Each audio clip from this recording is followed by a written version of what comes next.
so classy.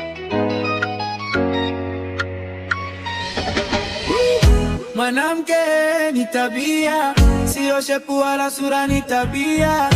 Mwanamke ni tabia, sio shepu wala sura, ni tabia. Mwanamke ni tabia, sio shepu wala sura, ni tabia. Mwanamke ni tabia, sio shepu wala sura, ni tabia. Mwanamke ni tabia, sio shepu wala sura, ni tabia. Mwanamke ni tabia, sio shepu wala sura, ni tabia. Mwanamke ni tabia, sio shepu wala sura, hata mbuzi nakwambia. Ana shepu na sura, usidanganywe na uno laki na hopu na Sara walivobeba nyuma shepu kama chura. Hata kwetu Marereni kuna na wengine wengi, na raundi hii si wataji kwa majina, maana dunia ina mengi.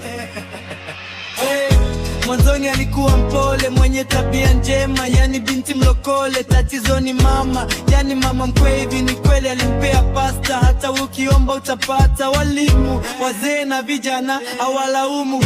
Akashikwa mwaka jana sababu ya dereva, yani dereva matatu. Alipatikana loge na mke wa mtu.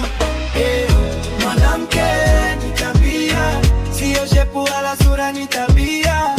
Mwanamke ni tabia, sio shepu wala sura, ni tabia. Mwanamke ni tabia, sio shepu wala sura, ni tabia. Mwanamke ni tabia, sio shepu wala sura, ni tabia. Story now mama.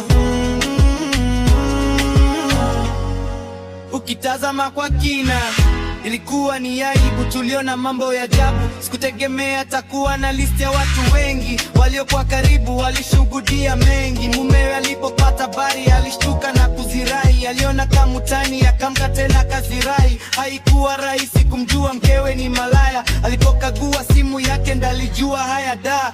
Mwanamke huyo ni shetani, hana tauruma. Unalisha unavishwa na bado unadangaa. Nasikia amehama kanisa, shatazama wapi kwa sasa? Acha umalaya, ambari cha umalaya we. Mwanamke ni tabia, sio shepu wala sura, ni tabia. Mwanamke ni tabia, sio shepu wala sura, ni tabia. Mwanamke ni tabia, sio shepu wala sura, ni tabia. Mwanamke ni tabia, sio shepu wala sura, ni tabia. Ni rahisi